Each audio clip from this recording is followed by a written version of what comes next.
Welcome to the Gals Guide to the Galaxy podcast, where a group of gals gather for you one cool thing around our topic of the month. Is it ancient history? Is it breaking news? Is it safe for work? Well, that's up to each gal. All we know is that... Fasten your seatbelts. It's going to be a bumpy night.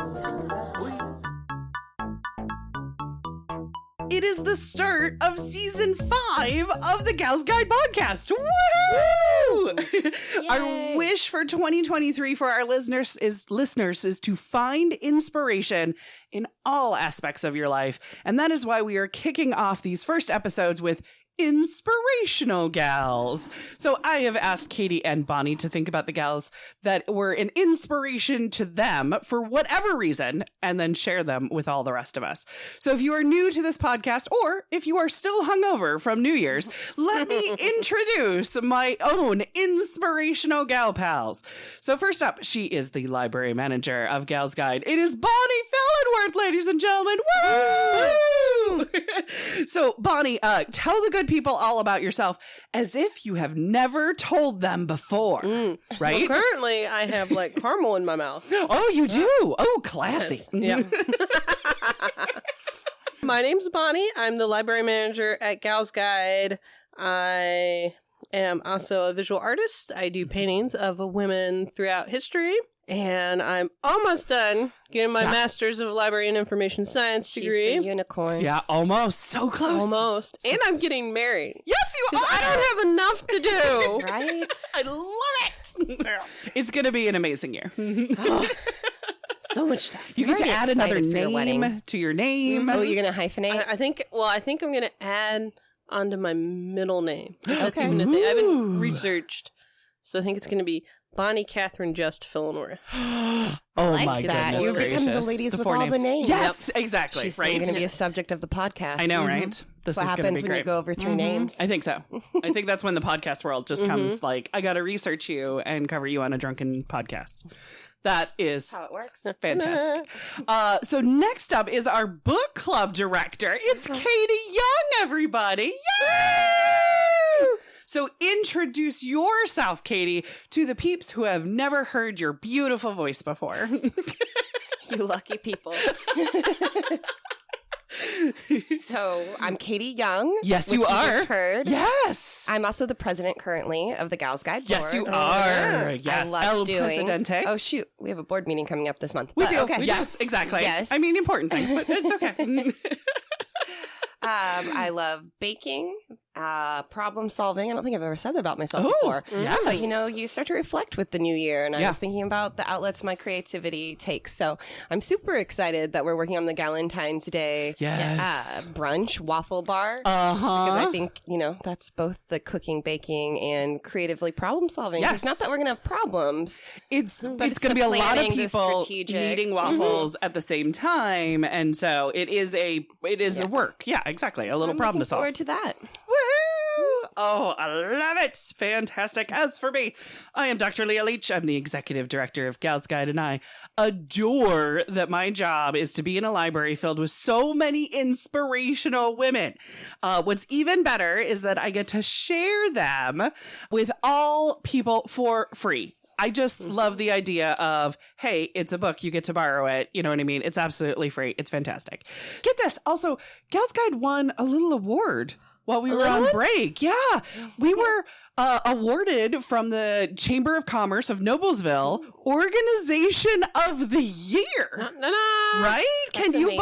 believe it? I can believe it. So in a time when all libraries have been on a struggle bus, winning. especially politically and everything. Oh, yeah, right. we win an award and we're still open to all.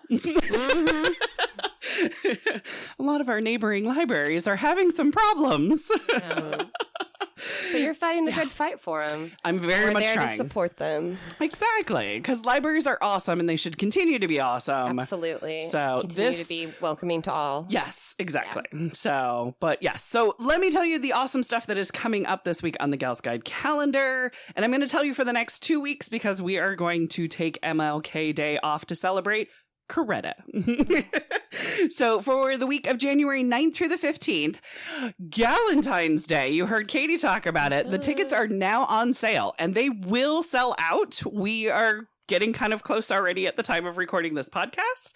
But they are on sale at galsguide.org. And Galentine's is Sunday, February 12th. We are going to be ladies celebrating ladies in the spirit of Parks and Recreation. It is an all-ages Galentine goddess brunch, complete with a waffle bar, a mimosa bar, a juice bar, and book bingo, right? So seriously, the event will sell out, so get your tickets as soon as possible because it's awesome and it only comes once a year. Submissions are also now open for the Gals Guide Art Show. Our theme this year is literally inspired, right? So we're looking for artwork, photography, sculpture that is inspired by books and poetry and media of all kinds, right?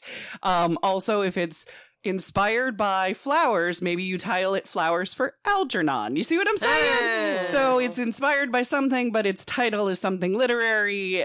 Go crazy. It's really fun. So the deadline for the literally inspired is February 15th. Send in a picture of your art for the show, and we will let you know if we have space on the walls for it. Next up, back by popular demand, the Gals Guide is now hosting a writers club every Wednesday at 4:30. Nice.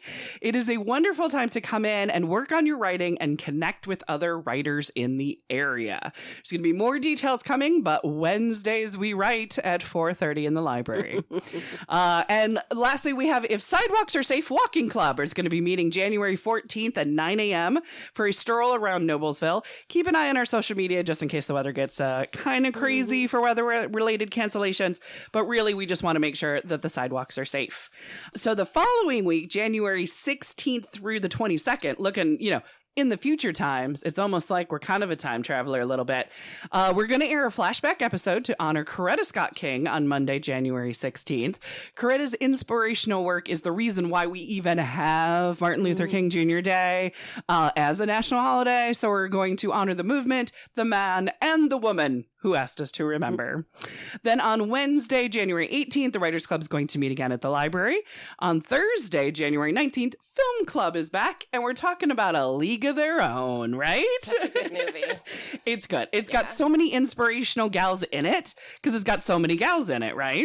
We're going to talk about the history of the film. We're going to talk about the real life gals of the baseball All-American League. We're also going to talk about behind the scenes stuff, because did y'all know it was partially filmed in Indiana? Evansville, yes. Doubled for a lot of the baseball scene. So we'll have some fun kind of like, homegrown behind the scenes stuff too. So for more information about all of this, go to galsguide.org and click on the calendar. And now the most important question of all, because it's the start of season 5. Bonnie, do you want to go first? Yeah. I love a sure thing. I know, appreciate that Bonnie wants to go first. So who do you have for us, darling? For us, yes, a lady that's inspired me. Yes. She was one of the, when I started doing paintings of women throughout history, she was one of the first ones that I did. Oh, very cool. And I couldn't believe, at least on this podcast, we hadn't covered her. Right, She's on a Your Gal Friday episode. Yep, our student-friendly show. Yeah.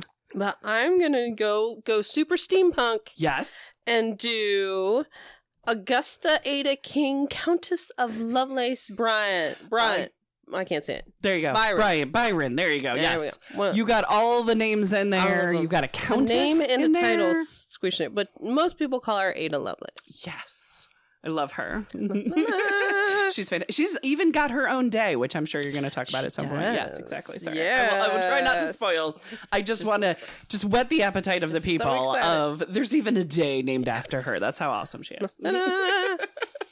But she's also known as the Enchantress of Numbers. Yes, exactly. There's a book with that subtitle. Yeah. I take it. I'm the hater of numbers. I have been, power to her. I have been working on the annual report for Gals Guide. I'm not a fan of numbers right now. I will be again later, but right now we not friends. No. My when I was going through like college and getting ready for college and taking my SATs and stuff, my brother's like, "Yeah, I majored in math," and I was like, "Why?" Why would you do that? Yeah, that's fair. I was like, math? Mm-hmm. Like, not science, just math. Just I was math. like, what? I mean, we need people who are really good at it.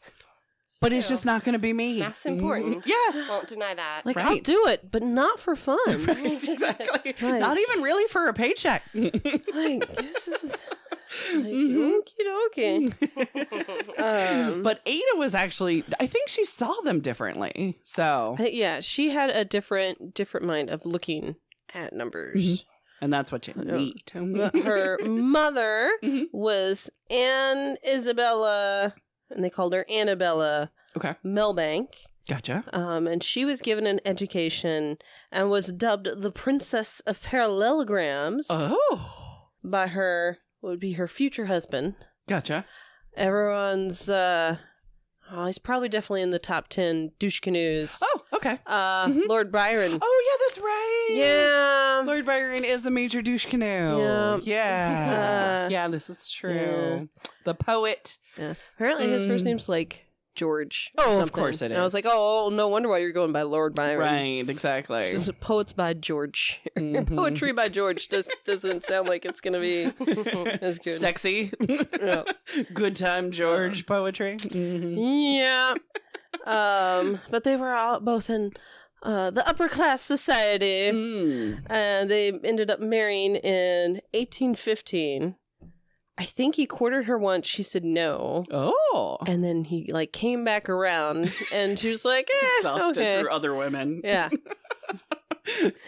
Well, probably So she had like society, like pressures to her family, and Yeah. yeah, but still, Mhm. I don't And he's know. a poet. Mm.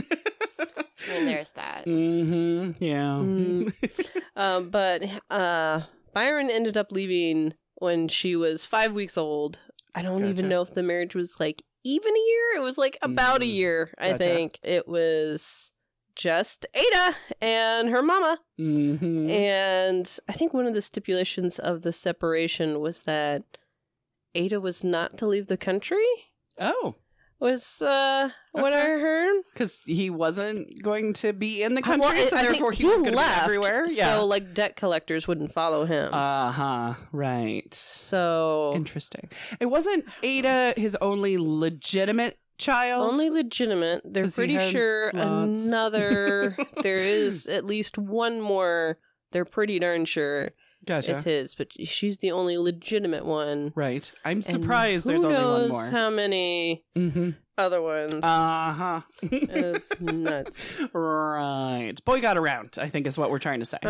But since Mama was salty, Mm-hmm. she gave Ada a whole bunch of tutors, Gotcha. and specifically, she's looking for them to train her in like anything but poetry. Really? So there was Did a that go so hard, wrong? hard push towards like math and science, and Sweet. A poet wronged her one time. Poetry's dead to me. no, she came from like a long line of like her mother was given tutors. Gotcha. Like both of her parents like wanted Ada's mom, Lady Byron, to have education, Nice. and then so Lady Byron wanted that for her daughter. Yeah. But she was just weird about it. Anytime Ada got close to a tutor, Mhm. she would fire him, Oh. and not like No, like nothing- romantically. no, just like anytime they're like, Yeah. oh, they're enjoying each other's company. She's learning real well. Like, Right. anytime they get too close, she'd fire him. Your tutor can't be friendly? Yeah, it's She didn't weird. want to be replaced. Wow. I don't know. It was weird. Jealousy. At 13, she designed a mechanical bird, which moved its wings. Very, very Da Vinci of her. Yes. But as a young teenager, she spent 2.5 years sick in bed. They think it might have been polio. Oh, okay. Like, it's kind of hard to diagnose, diseases back then and stuff. Right, because we're talking But about the there's- early 1800s. There were thoughts of maybe for a while that some people thought that maybe she was just being a drama queen and Oh. being like, oh, I'm Well, so sick for barely attention. But for Anybody listens to women when they're sick, right? yeah, the early accounts have it listed as an hysterical disease that she had. or Oh something. my gosh. She has hysteria. So people were like, oh, she was just faking for attention. Mm-hmm. And it's like, but for 2.5 years. Right. I think you'd get, like, I know kids want to fake being sick or being in school. But they don't want to be, like, stuck in bed. 2.5 years. Right. Yeah. So, and she was, like, essentially, like, kind of paralyzed. Like, she couldn't really get out of bed. And then when she did, she was using a cane for a while. Mm-hmm. I mean, why would you continue that ruse? You know what I mean? Yeah, exactly. Get bored pretty She probably just, you know what? She probably had her roaming uterus, you know, the hysteria. It just, it was wandering around. It exhausted her. She had to, yeah. But yeah, when she was feeling better, she did almost elope with one of her tutors. The mom was right. Well, that's what you gave me. She knew. Or because mom kept taking away everybody, she became firmly attached. I don't know. That's what makes me think, you know, if she's taking them away. Yeah. I don't know. Yeah. I think mom brought that one on. It's not creating great, No. great healthy relationships. But yeah, she almost eloped with one of her tutors. They were gonna like run away in the middle of the night, and mom caught him and was like, no. Mom. She was also almost a lady in waiting for Queen Victoria. Oh. Because they were in those same kind of circles. Wow. She's the upper class lady. Very high up. She did end up marrying a man 10 years older than herself, which wasn't too crazy for back then. Sure. And before they got married, her Lady Byron made her tell her fiance that she almost eloped with her tutor. Oh, like you had to like spill the tea before you got married. It is weird. Sure. I mean, yay. But they had 3 kids. Anna, named after her mother. Oh, yay. Byron, named after her father. Cool. Oh And Ralph.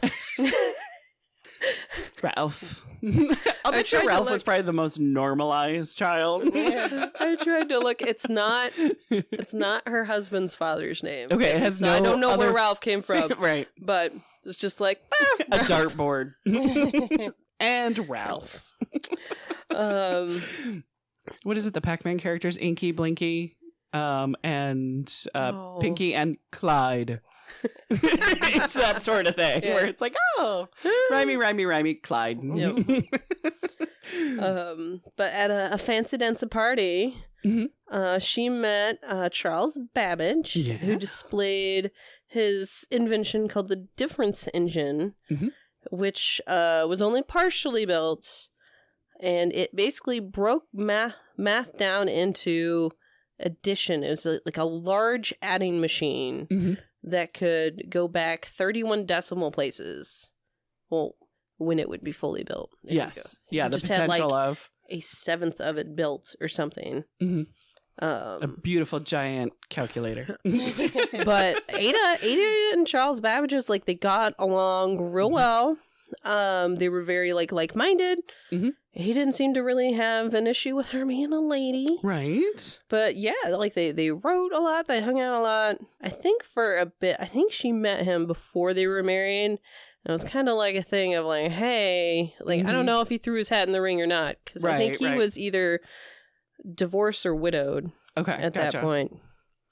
He was definitely more than 10 years older than Ada. Yeah. I can't remember how much, but yeah. I think he was probably like 20-ish. Gotcha. But that also wasn't all that weird from back then. But exactly, yeah. I don't know. But that would have been a meeting of the minds, not necessarily of status. I'm very surprised that wasn't a thing. Yeah. So, I don't know. Exactly. But the intention of this machine was to create giant math tables, which is still like a thing that they were using when NASA was starting. Yeah, right. They were just making giant tables so you would know where to fire missiles or whatever. Like that was like their thing. Yeah. And then after that, Babbage started working on the analytical engine. And the big thing with that is that machine stored a memory. Yeah. So you would do math and it would come up with a number and it would like set that number off to the side and store it for later and then do another calculation and then you'd come back and be like, okay, now take this number, do something else. And that's like where you're getting into actual like moving from machine to like a computer. Of how we know of them today. Yeah, exactly. Yeah. Memory, CPU unit and stuff like that. It's a much better calculator. And they kind of got some of the stuff from, there were some looms being used at the time, which used punch cards to set the patterns. You don't have to manually pull up and down on the rods. You just you had this card, you put it in there and it already knows, and you can go a lot faster. It's such a cool system too, those loom cards. Those were like the earliest, as far as I know, like binary system, because instead of, you know, computers use ones and zeros, the punch cards were hole or no hole. Like it's the same kind of thing. And they still used them in NASA too. They still use the punch cards. Like the Hidden Figures ladies were still using punch cards. They were still using them, I think, with Grace Murray Hopper. I think some of the early computers used some kind of paper, which always makes me think of the paper from the 90s with the holes on the side. Oh, the dot matrix printer. Yes, that lines it up. Yeah. Oh, the good old days. The dot matrix printer never worked either. I just remember like elementary school days where we're just sitting around in the computer lab and just playing with the paper. And then in 1843, Ada, who was 27 at the time, was asked to translate some of Babbage's notes on, let's see, the second one. Was it the analytical machine? The analytical engine. Okay. Oh, engine. Yes. I always call it machine, but yes, engine. Gotcha. As well as add her own thoughts to it. Oh. It was something like a dude came to see Babbage. There's some kind of lecture. Yeah. I think given by Babbage, but a dude wrote about it. In Italian? Yeah, I think it was Italian. Yeah. So Babbage went, cool. Me no speak Italian. So Ada translated it, and then it was like really short. So he's like, you just add your own stuff to it. And this is where she suggests that the programming can be used for more than just numbers, that you can replace the numbers with other things, such as to compose music. Yeah. And it was published. So that's like kind of makes it like the first computer program that you're going beyond just using addition. Yeah. Which my joke to that is always, I bet you she would have loved dubstep. Because that's a computer-related music, you know what I mean? That is more electronic based. And I'm like, she would have loved dubstep. But, yeah. She would have had to. It's all her fault. I know, right? It's exactly. It exists because of her. But Babbage had trouble getting funding for the machine. No. Like, this machine, like, you know, you hear about how computers, like early computers, like the ones in like the 40s, 50s, whatever, like they took up a whole room. Colossus. Like, I think this thing would have taken up a whole like warehouse of how big these giant, they were having to build the thing. They would have had to have like manually made all these giant cogs out of brass. Right. And it would have been, I think it would have been even bigger than those. Like, exactly. And it was steam powered too. Yeah. That's what's like gives it its steampunkiness. One where it was a person moved a crank. Oh, and I forget which one it was. Okay, and it may have been both of them, but he was like, you know, if you want to really remove all the people, you just have that powered by steam, and then there's no human intervention whatsoever. Gotcha. Because steam is the big thing. I know, right? This is the Victorian area. Get that steampunkiness in there to power your giant calculator that does dubstep. Well, could do. The idea of. But Babbage had trouble getting the money for it. Yeah. And she suggested, you know, because she's trying to be like ladylike, she's like, oh, you know, if you ever wanted me to, I could do some fundraising for you. I could talk to some rich people. You know, if it behooved you, kind of a thing. Right. So she was like, so I could raise the money and you can focus on building it. Yeah. And he was like, no. I guess in his mind, if he couldn't raise the money for it, no one could. Sure. And just, I don't know. Right. I'm surprised he missed didn't. Opportunity. I don't know. There's like a whole bunch of stuff in here. I'm like, you know, if you would have just, you know, if they had just gotten married, if she could have just raised the money, like, we could have had computers. Way faster. Yeah. So a few years later, And they think maybe, possibly, in order to help raise money for Babbage, Yeah. Ada starts gambling.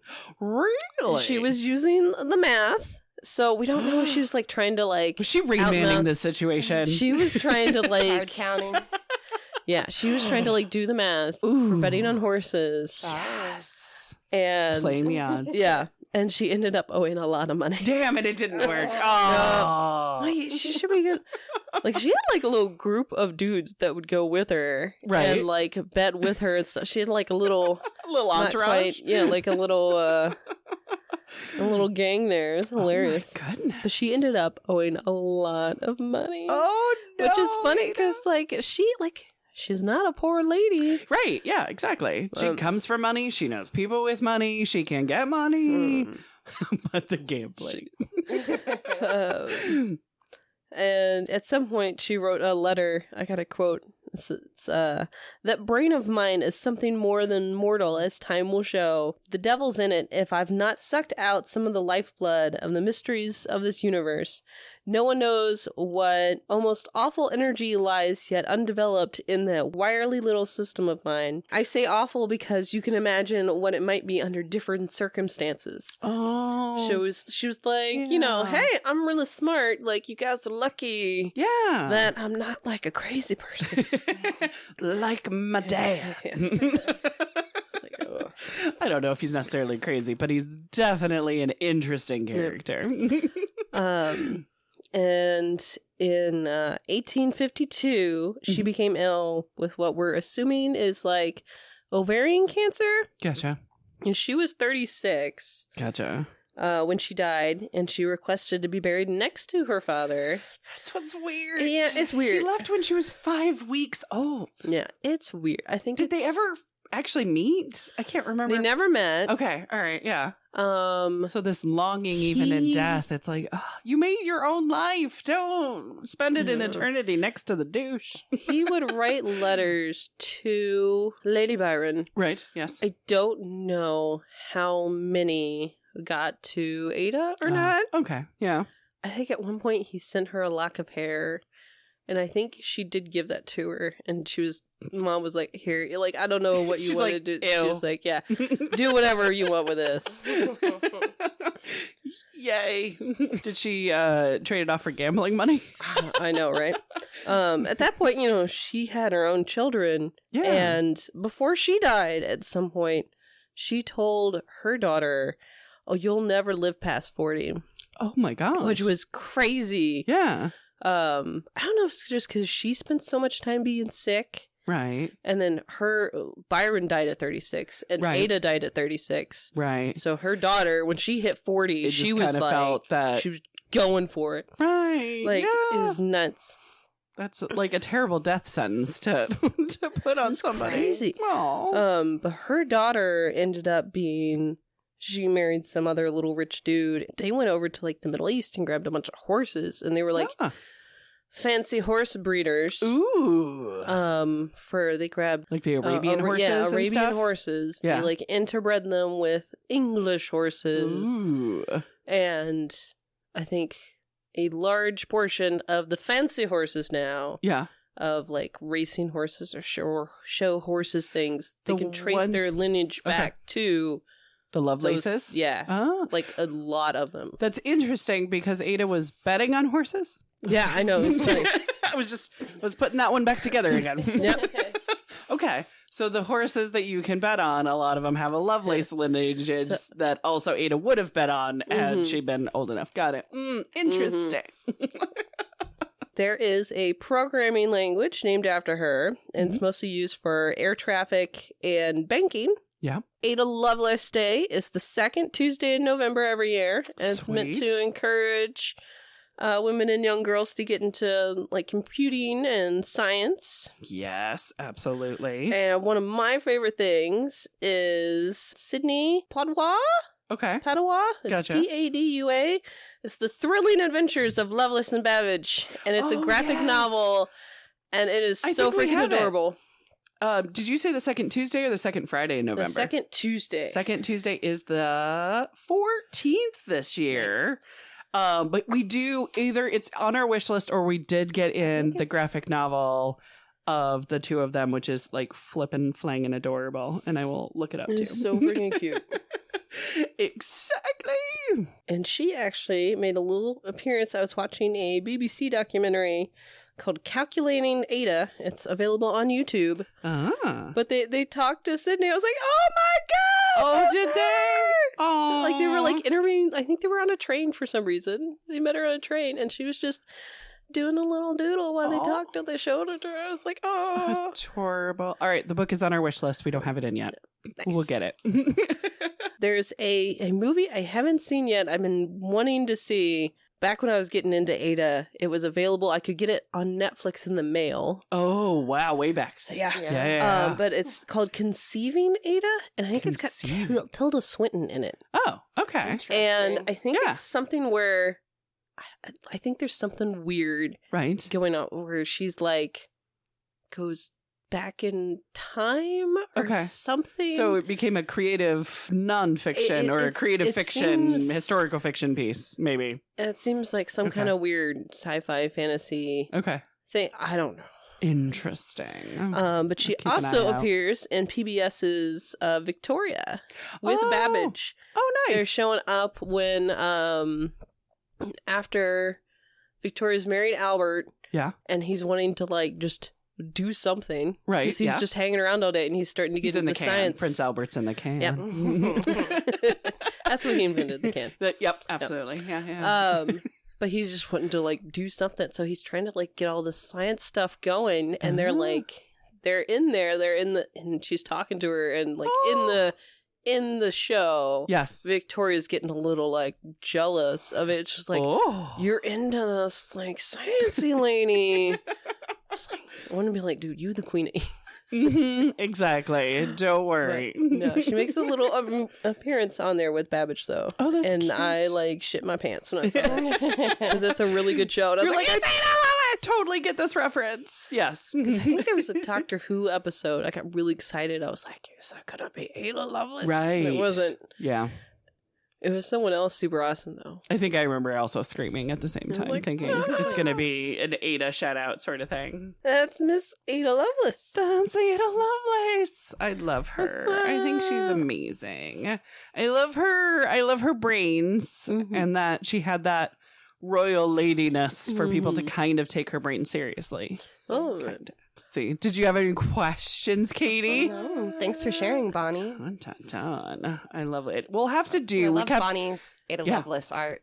Yeah. Oh, yes. It is gorgeous stuff. And I'll put it in the show notes, too, because you have basically like a binary, right? It is. Or code. The algorithm. Code, I made her picture out of that Note G. Yeah. It's just a bunch of math. It's like a whole bunch, parenthesis, one variable over this, but it's just...